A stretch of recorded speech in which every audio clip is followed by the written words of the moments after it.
대한민국 현대사의 수건이자 이재명 정부의 심장인 검찰개혁이 기득권의 성벽을 허무는 역사적 임계점에 도달했습니다. 중수청과 공소청법 수정안이 국무회의를 통과한 지금 민주당과 법사위 사이의 치열한 논쟁은 결코 분열이 아닙니다. 단 하나의 법리적 허점도 허용하지 않겠다는 완벽한 개혁을 향한 최후의 점검입니다. 일부 스피커들이 권력 투쟁이라며 프레임을 씌우고 있지만 그 본질은 이름만 바뀐 공소청이 다시 정치검찰로 부활하는 것을 막기 위해 돌다리를 두드리는 거룩한 진통인 것입니다. 추미애 법사위원장과 김용민 의원이 검사동일체의 뿌리를 뽑아야 한다고 목소리를 높이는 것은 과거의 실패를 되풀이하지 않겠다는 개혁가들의 절규입니다.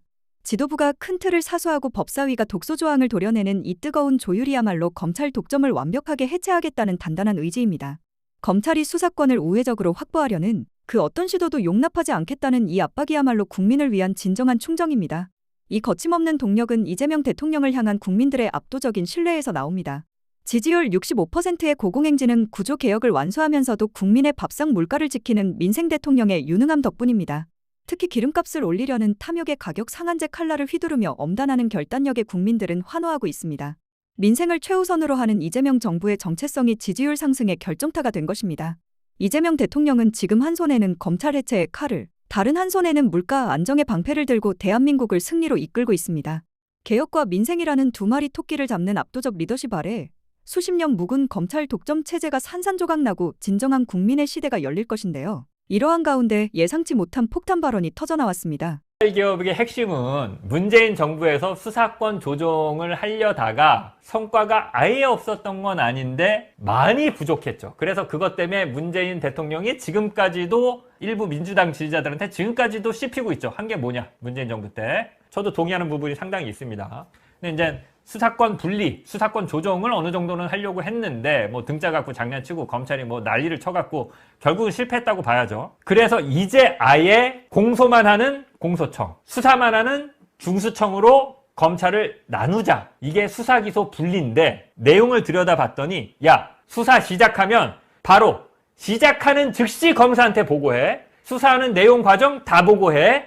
그 과정에서 둘이 긴밀하게 협의 연락하고 수사 방향 같은 거 협의해서 정해. 이게 뭐 하자는, 진짜 욕이 나오는데 뭐 하자는 거죠, 이게? 이게 뭐 하자는 짓거리입니까? 수사기소를 분리하자면서요. 법으로 대놓고, 이게 어디에 몰래 숨겨놨으면 제가 몰래 숨겨놨어도 열받는데, 이게 이렇게 대놓고, 이게 말이 됩니까, 이게? 다 그런 내용입니다. 이게 어떻게 개혁 아닙니까? 자, 그러면, 아직 의결한 건 아닙니다. 얘네들은 왜 이러느냐, 얘네들은. 검사들은 왜 이러느냐. 일단 돈입니다. 돈. 뭐가 돈이냐? 정보가 돈입니다, 여러분. 요새 뭐 주식시장 화랑이니까 어느 기업이 뭘 한다 라는 걸 내가 다른 사람보다 미리 알면, 살지 팔지를 미리 알면 정보가 중요하잖아요. 주식시장에서 정말 정보가 중요하잖아요. 정보가 곧 돈이잖아요. 근데 중수청이 누군가에 대한 수사를 시작하면 검사는 그 정보를 자동으로 알죠. 그죠? 정보를 안다는 거는 개입할 여지가 생기는 거고요. 누군가 나한테 민원할 가능성이 생기는 거죠. 내가 정보를 아니까. 범죄를 저지른 범죄자 입장에서는 지금 중수청이 나를 수사하는 거야 마는 거야 궁금할 거 아닙니까? 나를 출국 금지한 거야 만 거야. 나에 대해서 지금 영장을 준비하는 거야 마는 거야. 궁금하잖아요. 범죄를 저질렀거나 혹은 범죄 혐의를 받고 있는 사람은. 중수청 수사관한테 뭐 백이 좋으면 물어볼 수도 있지만 창구가 하나 더 있는 거죠. 백 써서 검사한테 물어보면 검사한테 정보를 빼내거나 고위 검사들이 득식을 한 대형 로펌을 수임해서 거기를 통해서 정보를 빼내거나 거기를 통해서 검사한테 뭔가 할 수 있는 여지를 마련한 거죠. 그러니까 이걸 하지 말라고 수사와 기소를 분리하자고 한 건데 이거를 못하게 하려고, 그래서 검사의 권한을 줄이려고 정관예우 이런 것 좀 줄여보자고, 정관예우가 아니라 정관비리죠. 그 길을 대놓고 열어줬어요. 대놓고. 또 하나, 이 법안은 보면 검사들이 어떤 게 좀 보이냐면, 법안을 좀 잘 보면 우리가 하고 싶은 거를 다 넣어놨어요. 검사들이 자기가 하고 싶은 거를 너무 노골적으로 막 다 넣어놨어요. 그러니까 진짜 검사들이 이렇게 법안을 만들 때 얘네들은 이게 이렇게 민주당 정부 입법안을 이렇게 해서 내놓을 때 이게 이 법안이 통과될 거라고 본인들도 기대를 안 했을 것 같아. 검사들이. 지들이 하고 싶은 건 다 넣어놨어요. 여기다가 진짜 노골적으로 막. 보면은 거의 저는 오늘 이 법안을 보고 열받아 죽는 줄 알았어요. 진짜 화가 나서 막 입에서 계속 막 거의 죄송하지만 쌍욕이 나오는 수준이었습니다. 그런데 지금 문제는 저는 처음에는 이거는 김민석과 정성호가 책임이 크다 이렇게 생각하려고 했으나 민주당이 이렇게 나오면 이건 정청래 당대표와 한병도 원내대표도 욕먹어야죠. 저는 이거 검찰개혁과 다시 말씀드리지만 저희 채널은 검찰개혁과 언론개혁과 관련해서는 양보 없습니다. 제가 뭐 정청래랑 친하다고 김민석이랑 친하다고 해서 제 의견을 바꾸지 않습니다. 이 두 개에 대해서는 명확합니다. 검찰개혁, 언론개혁. 검찰개혁을 잘하는 정치인이 제 편인 거고 언론개혁을 잘하는 정치인이 제 편인 거고 제가 좋아하는 정치인인 겁니다. 그 전에 저랑 어떤 관계를 형성했든 저랑 관계 있는 정치인도 없고요. 검찰개혁을 안 하면 제 적입니다. 저한테는. 근데 지금 민주당과 죄송하지만 이재명 대통령이 정부 수반으로 있는 이재명 정부는 사실상 대국민 사기극을 벌인 걸로 저는 판단할 수밖에 없습니다. 한겨레의 보도가 맞다면 정부와 민주당이 함께 지금 이 순간까지 검찰개혁을 이런 식으로 할 거예요 라고 얘기한 정치인은 민주당 안에 정부 안에 단 한 명도 없었습니다. 모두가 다 이번엔 정말 검찰개혁 할 거라고 했어요. 근데 이게 뭐죠? 수사기소가 분리됐습니까? 중수청과 공소청을 따로 만들어 놓고 중수청이 수사 개시하는 순간 공소청 검사한테 보고하도록 해요? 이게 형사재판을 하지 않으면 법의역조 처벌되지 않는데 누가 형사재판을 하려고 하겠습니까? 안 그래도 지금도 힘든데요. 이제 위축 효과인지 예방 효과인지는 봐야 돼요. 근데 지금 말씀드린 것은 한쪽은 전혀 처벌을 하지 않고 한쪽만 처벌을 하면 판사들이 지원을 안 할 거라는 거죠. 그런데 모두 다 처벌 대상이 될 수 있다고 열어두면 법원이 오히려 기본권에 충실하고 법률에 충실하고 헌법에 충실하고 양심에 따르는 재판을 할 가능성이 높아집니다. 실제 독일에서도 그래서 이 예방 효과가 굉장히 크다라고 분석들을 하고 얼마 전 독일 판사 인터뷰도 했더라고요. 실제로 오히려 이것이 처벌받은 예 별로 없다고 그러던데. 처벌받은 예가 많지는 않죠. 그게 저는 바람직한 모습이라고 봐요. 이 법 왜곡죄로 처벌받은 사람 판사들이 판검사들이 많으면 정말 나쁜 판검사들이 많은 나라인 것이죠. 그렇지만 이 처벌 조항이 있음으로 인해서 판사 검사들이 스스로 남용을 자제하는 것, 그 효과를 발생시키는 게 이 법의 진짜 목적인 것이죠. 예방적 효과? 예, 맞습니다. 그래서 한 명도 처벌되지 않더라도 이 법 때문에 판사가 공정한 재판을 할 수만 있다면 저는 그게 가장 좋은 모습이라고 생각합니다. 일단 법원이 좀 반성부터 해야 되는데 반성 없이 저런 얘기를 하니까 그게 되게 공허하게 들리긴 해요. 한편 제가 그래서 그걸 물어봤어요. 법의 곡조가 없을 때는 그러면 유사한 게 직권남용죄인데 직권남용죄로 충분히 처벌할 수 있다가 법원의 입장이었거든요. 저희 법사위 심사할 때. 그러면 직권남용죄로 고소고발돼서 처벌받은 예를 가져와 봐라 했더니 한 명도 처벌된 적이 없습니다. 이게 현실이거든요. 국민들은 굉장히 지금 뭐 문제가 있다고 얘기하지만 직권남용죄 처벌 한 명도 안 해요. 왜? 그거와 관련된 수사와 기소 검사가 하고 있고 재판을 판사가 하기 때문에 처벌을 안 하는 겁니다. 오히려 이 법 왜곡죄가 판사와 검사들이 최종적으로 다 판단을 하기 때문에 제19 감싸기로 이게 효과가 반감되는 거 아닐까라는 걱정을 하는 것이 지금 사실은 합리적인 것이지 이게 남용된다 그 가능성은 저는 그렇게 높지 않다고 봅니다. 고소고발이 있을 수는 있겠죠. 하지만 요건이 까다롭기 때문에 그 고소고발에 따라서 기소가 되거나 실제 재판에서 유죄가 인정되는 케이스는 저는 매우 낮을 거라고 봅니다. 기후예요? 예, 그게 이제 사법 불신이 그만큼 높은 건데 법관의 양심을 믿으면 이 법 왜곡죄로 처벌한다는 것은 쉽게 말해서 헌법과 법률을 일하고 양심에 져버렸다는 건데 판단 기준은 정의관념에 부합하느냐이고 정의관념에 부합하느냐는 국민적인 눈높이에서 쉽게 판단될 수 있습니다. 그런데 이제 법 왜곡죄에 대해서 얘기하시는 분들이 그 비슷한 이제 위축 효과를 가져온다고 얘기하시는 분들의 굉장히 중요한 모순된 주장이 하나 있습니다. 그건 뭐냐면 법이 미비가 됐을 때 판사들이 해석을 통해서 그 사건을 구제할 수 있는 길이 닫힌다 이 얘기를 해요. 법이 미비돼서 해석을 통해서 구제를 하면 해석으로 입법을 하는 겁니다. 그건 안 된다? 그거는 상권 분리 위반이죠. 거꾸로 그러면 국회가 지금 윤석열 내란숙회가 너무 마음에 안 들어서 재판도 마음에 안 드니까 윤석열은 사형에 처한다라는 입법을 한다고 쳐보십시오. 말도 안 되죠. 똑같은 거예요. 상권 분리 위반이니까 처분적 법률이 위헌인 거잖아요. 마찬가지로 사법부도 법이 없는데 해석을 통해서 법을 입법을 해버리면 그것은 입법권 침해인 거죠. 상권분립 침해입니다. 그러니 그런 재판은 하면 안 되는 것이죠. 그런데 그걸 주장하는 분들은 그 재판이 너무 중요하고 좋은 재판인 것처럼 잘못 얘기를 하시는 겁니다. 다시 수정하셔야죠. 다시 수정? 네. 오늘 좀 4시 끝나면 본회의 올리는 거 아니에요? 그 전에라도 빨리 수정하는 게 저는 맞다고 생각합니다. 아, 그래요? 네, 그래서 아까 원안대로? 말씀드렸던 아니 뭐 꼭 원안이 아니더라도 우리 법사위도 동의할 수 있는 수준의 법이 있다고 했잖아요. 다시 수정하자? 네, 수정하자. 그리고 특히나 형사사건만 처벌 대상으로 네. 하는 것은 평등권 침해 논란이 있어서 오히려 이게 위헌 시비가 여기서 더 발생할 수 있거든요. 예, 그래도 4명이라도 인정하니 대법관 증원의 필요성에 대해서는 법원이 조금이라도 동의는 한 것 같은데 저희는 그건 원하는 대로 12명 증원하는 것으로 가서 대법원이 국민들이 간절하게 얘기하고 있는 사건들을 정말 조금 더 귀 기울여서 듣고 예. 기록 검토라도 조금 더 꼼꼼하게 할 수 있게 만들어야죠. 그리고 공간 부족 얘기 많이 하시던데요. 예. 대법관 이전하면 됩니다. 대법원이 서초동에 있을 이유가 없어요. 일단은요. 예. 사법제도의 틀을 바꾼다라고 인식하지 말고 기본권 보호의 틀을 바꾼다. 기본권 보호의 틀을 더 강화시킨다라고 이해하는 게 맞을 거라고 생각합니다. 그리고 사법부도 국민주권 아래에 있고 국민으로부터 권력을 부여받았어요. 근데 국민들이 바라는 사법개혁에 대해서 사법부가 진지하게 먼저 고민하고 최근에 불신을 막 형성했던 이 사건들에 대해서 사과부터 하고 어떤 개혁안을 내겠다라는 자기 반성이 없이 그렇게 얘기하는 것은 저는 좀 잘못됐다고 봅니다. 물론 그럼에도 불구하고 개혁의 대상이고 또 상권 분립의 한 축을 담당하는 사법부의 의견을 청취하고 존중하는 건 저도 동의합니다.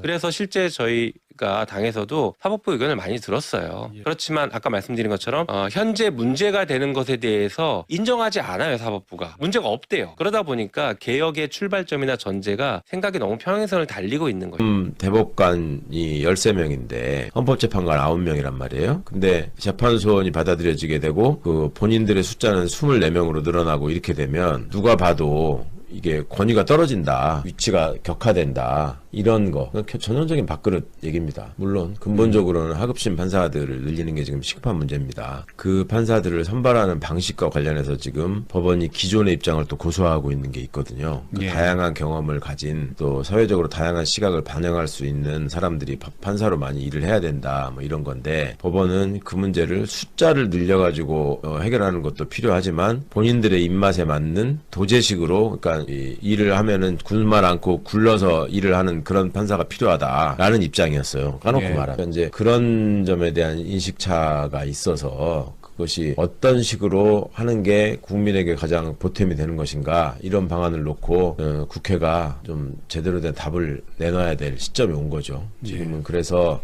일단은 대법원이 보이고 있는 이런 퇴행적인 모습들을 해결하기 위해서 대법원 판사 수를 늘려가지고 제대로 좀 일을 할 수 있는 상황을 만들자. 그러니까 지난번에 그 다음 대통령이 될지도 모르는 사람에 관한 재판을 하면서 사건 기록을 다 반대 안 반대를 가지고 끊임없이 거짓말을 하고 말을 바꾸지 않습니까? 근데 일반 사건에서는 어떻게 하겠어요, 이 사람들이? 자기 편의에 따라서 거의 안 본다고 봐야 되잖아요. 그것 때문에 국민들이 화가 많이 나신 거잖아요. 그러니까 아니 숫자를 늘려줄 테니까 그냥 보고 해라, 재판을 살펴보고 해라, 이 얘기를 하는 건데 죽어도 싫다는 거야 이게. 그게 말이 됩니까? 늘리는 것도 중요하고 제대로 된 판사가 재판하는 것도 중요하죠. 늘려놓고 직영 같은 판사만 다 있으면 이상한 판결로 더 고통받을 수 있으니까. 그러니까 이런 점에 대해서 국민들이 이거를 지켜보고 있고 참여해야 된다는 게 이 점에서도 되게 중요한 거죠. 그냥 맡겨놔버리면 끼리끼리 또 자기 편한 대로 또 바꿔먹는다니까요. 그러니까 지금도 벌써 보면은 소위 말하는 외고 출신, 강남 출신, 또 대형 로펌 출신 이런 사람들이 지금 대부분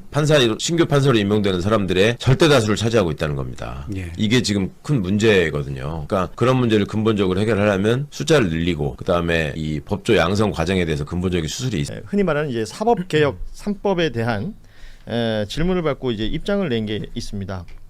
국회 입법 활동을 전적으로 존중한다면서도 국민들에게 해가 되는 내용은 없는지 마지막까지 심사숙고해달라. 이 표현을 썼고요. 이게 갑작스러운 사법개혁이라는 표현을 또 썼습니다. 제가 제일 이해가 안 됐던 부분이 바로 이 부분인데요. 뭐 저희 여기 앉아 계신 분들도 그렇고 법조인 생활을 뭐 20-30년 하신 분들, 변호사 경력이 있는 분들 얘기 들어보면 그들이 대학 다닐 때부터 했다는 얘기예요. 사법개혁을요? 뭐 예를 들면 대법관 증원이라든지 재판 소원 관련된 이야기라든지 뭐 그 이슈들이 다 있었다는 거 아닙니까? 신인규 변호사는 어때요? 학교 다닐 때 그런 얘기 없었습니까? 아니 뭐 저도 제 평소 소신이고 저는 좀 더 나아가서 저는 판검사들 고위직에 대해서는 전 변호사 개혁 제한도 한번 검토를 좀 해봐야 될 것 같고 많이 해왔단 말이에요. 저는 피선거권도 저는 제한이 필요하다는 생각까지 해요. 그러니까 그 정도로 강도 높은 사법개혁이라는 게 왜 나왔냐라고 살펴본다면 조희대 대법원장은 입이 10개라도 할 말이 없죠. 왜냐면 본인 때문에 지금 얘기가 촉발이 된 거거든요. 그 평소에 말하라 그럴 때 말 안 하다가 오늘 같은 날 이렇게 말을 쭉 해버린단 말입니다. 그러니까 중요한 건 이런 거예요. 지금 조희대 대법원장의 말을 좀 정리해 보자면 우리가 지금 사법개혁 대상이라고 얘기하는데 다른 나라에서는 우리 배우려고 한다 라면서 무슨 어느 나라가요? 그러니까 다른 나라라고 적혀 있습니다. 우리 사법 제도를 배우려고 하는 나라들도 많다. 그리고 무슨 여론조사 같은 걸 들고 와서 우리나라 국민들이 사법부를 47% 정도가 신뢰한다고 하는데 미국 사법부는 35%밖에 안 된다. 우리가 더 낫지 않느냐?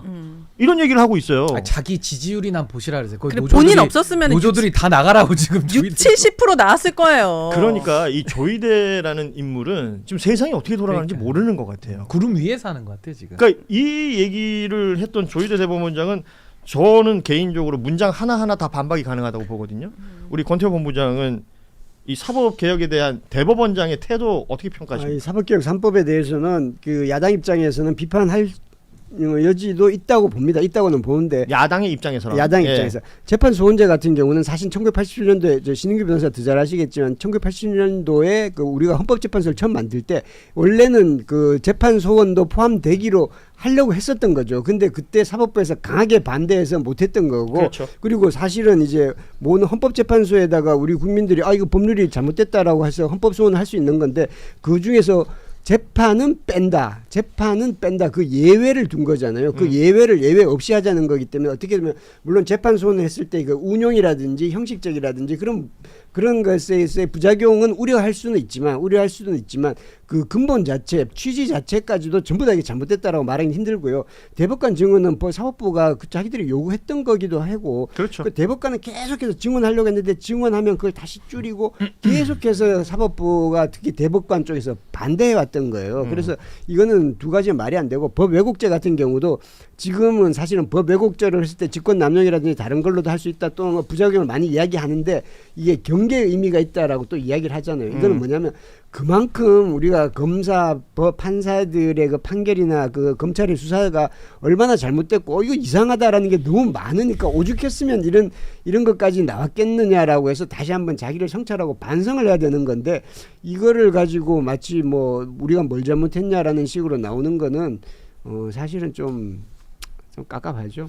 근데 저는 그러니까 마지막 저 표현이 듣고 싶었던 건데 앞에 너무 좀 길었어요. 다안 됐대. 근데 저는 사실 이게 아주 기본적인 내용인 게 우리 헌법의 규범력을 강화한다 그러고 헌법 통제라고 하거든요. 그러니까 헌법 아래 모든 국가기관이 다 들어가게 돼 있는 건데 법원만 이제 예외로 해줬던 거죠. 그러니까 그걸 정상화 지금 시키겠다라는 것이고 이 재판소원제도라는 것은 대법원과 헌법재판소의 위상을 바꿔주는 거거든요. 지금은 대법원이 맏형이에요. 근데 형 위치를 바꾸는데 이유 없이 바꾸는 게 아니라 이번에 내란에 있어서 헌법을 수호하는데 헌법재판소는 윤석열을 8대0으로 끌어내렸거든요. 근데 대법원은 뭘 했습니까?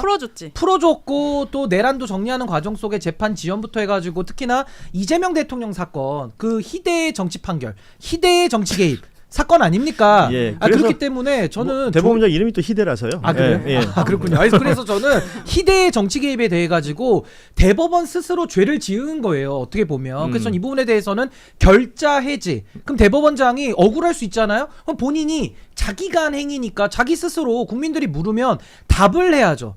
근데 답을 안 하는 사람이 그 자리에 있을 자격이 있습니까? 그래서 자격이 지금 없다고 보는 거예요. 민주당 내에서도 드디어 조희대 대법원장 사퇴라든지 탄핵 이야기라든지 또 법원 행정처의 폐지 등 그러니까 사법개혁 3법 그 이후 이야기들까지 나오기 시작했습니다.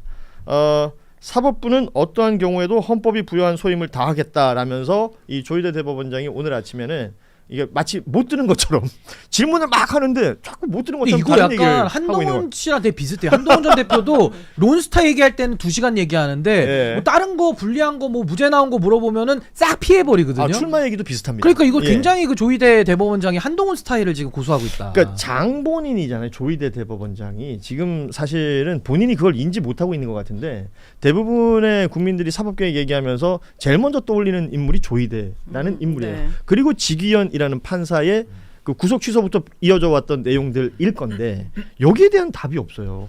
인지를 못하는 게 아니라 못하는 척하는 거겠죠. 그렇게 인지를 봅니까? 하고 있지만 본인이 계속 그렇게 밀고 나가야 본인이 살고 본인이 어떤 더 큰 권력을 갖게 되기 때문에 국민들을 대놓고 기만하고 있는 거죠. 아무것도 모르는. 그러니까 인정을 하면 되는데 그리고 인정을 안 사과나 하잖아요. 성찰의 메시지가 전혀 없어요. 없잖아요. 예. 그러니까 지금 이게 출근길에 뭐 저는 사법부의 수장으로서 대법원장이 기자들 앞에서 자신의 입장을 밝힐 수 있다고 생각해요. 근데 이게 지금 한 번이 아니고 여러 차례 같은 내용이잖아요. 대법원장이 정치 행위를 지금 끊이지 않고 하고 있고 최근 들어서도 이 박영재라는 법관을 법원 행정처장에 앉혔던 것도 이재명 대통령의 파기환송심 주심으로 활약했던 사람인데 이 사람을 2인자로 앉혀놓은 것도 저는 정치행위라고 보는 거거든요.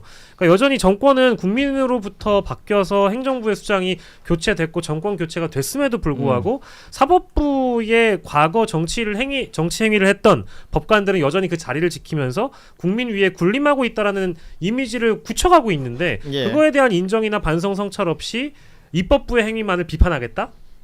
국민들이 용서하지 않죠. 그래서 저는 이게 굉장히 참 비극적인 일인 게 조의대가 우리가 부등호 써가지고 법원 아니거든요. 예. 조의대는 조의대고 대법원은 영원한 대한민국의 상권 분립의 한 축 아닙니까? 그렇죠. 조의대라는 이 자연인 하나 때문에 지금 법원이 완전히 불신을 받고 추락이 돼버리는 이런 상황이에요. 그럼 최소한의 양심이 있으면 본인 때문에 지금 문제가 이렇게 복잡해졌고 자신도 설명할 지금 자신이 없는 거 아니에요? 그럼 본인이 물러나야죠. 그래야 법원이라도 사는 건데 끝까지 자기밖에 모르는 거예요. 저기 자리를 꿰차고 앉아가지고 불신을 계속 양산해내겠다? 이거 대한민국에 미치는 해악이 얼마나 큽니까? 그 지난주에 한겨레 아침 햇발 그 칼럼에요. 조희대 대법원장 스스로 사퇴해야 되는 것 아니냐라는 예, 칼럼이 있었습니다. 네. 왜냐? 이 조희대 대법원장은 선출직이 아니죠. 임명직입니다. 이를 임명한 사람이 누구냐? 윤석열. 내란 우두머리 피고인으로 무기징역 선고를 받은 인물이다. 무죄? 아니 무기징역. 무죄 원했어요? 야, 진짜. 말이 잘못 나온 거잖아. 너무하네. 그때 깜짝 놀랐잖아요. 너 나만 보고 있니? 이거 몰지 마. 이거는 제가 고현준 씨를 내가 이래서 이게 좋아합니다. 진짜 마음에 있는 얘기 제가 나와. 비징역이라고. 정말 이 자로젠 듯한 진행. 내가 이래서 고현준이를 좋아해요. 지금 윤석열 나온 거야? 우리 고현준이가 너무 좋단 말이야. 아직 우리 MC님 떠내려가고 이제 그러지 마세요. 괜찮아요. 괜찮습니다. 괜찮습니다. 네. 자, 그 얘기는 인즉슨 뭐냐? 윤석열이 임명한 조희대가 대법원을 계속 책임지고 있는 것이 맞느냐라는 것에 대한 문제 제기. 지금 왜냐하면 무기징역이라는 선고가 있은 후에 나온 칼럼이었습니다. 그 전에는 꾸준히 주장했었잖아요. 내란이라는 게 인정되냐 마냐 뭐 이런 거 가지고 계속해서 버텼었기 때문에. 근데 이렇게 법원에서 인정을 했는데 그 법원의 법원장이 그 내란 우두머리가 임명한 사람이 있는 것이 말이 되느냐라는 문제 제기였단 말이에요. 여기에 대한 답을 계속 안 해요. 그리고 12월 3일, 4일 그 밤 새벽 사이에 법원에서 무슨 일이 있었는지 거기에 대해서도 아무런 얘기가 없습니다. 지금 뭐 본인이 저렇게 입장을 낼 때가 아니라 수사의 대상이 되어야 된다라는 사람들도 많이 있는 것 아니겠어요? 저는 국민의 입장으로서 좀 답답한 것도 있어요. 조희대만 사라지면 과연 괜찮은 것인가?